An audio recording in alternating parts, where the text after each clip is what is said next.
What's your reaction to Commissioner Broderick's statement that the winds of change are blasting the merit system out of the police department?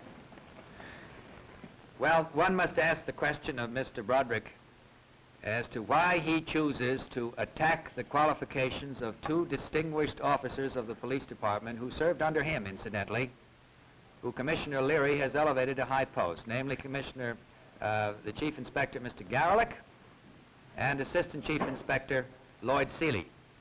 These continued attacks on these two police officers who were elevated to important roles in the police department, I think are going to make it very difficult for these police officers to do their work. And I think it's inexcusable, and I think that Mr. Broderick ought to think twice before he continues this. He's now joined by Mr. Frank O'Connor, who joins in the attack on the promotions of Mr. Garelick and Mr. Sealy.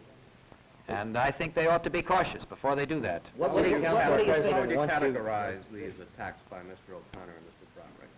I think they're most unwise. I think they're going to make it difficult for Commissioner Leary and for the Chief Inspector, Mr. Garelick and Mr. Sealy, to do a proper job. These men have had distinguished records as professionals.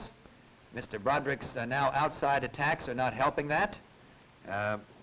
Mr. Broderick's attacks are also a part of his continuing vendetta against the review board question. Now, that question of the review board was decided by 8 million people on November 2 in the election. And there's no point in beating it over the head any longer.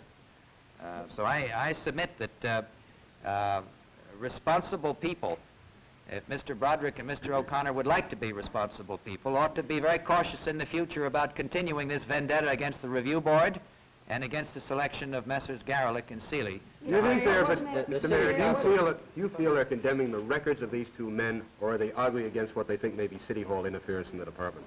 There is no City Hall interference in the department, and it must be made absolutely clear that I, as mayor of the city of New York, in any event, have the ultimate responsibility. And when I back up Commissioner Leary on appointments that he makes and endorse those appointments, as I have in the case of Mr. Garelick and Mr. Sealy, that ends the question.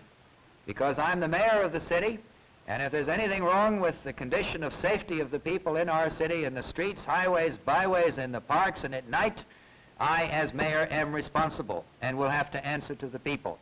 And Mr. O'Connor and the other politicians in this town would be the first ones to charge me with political malfeasance if there was something wrong with the condition of safety in this town.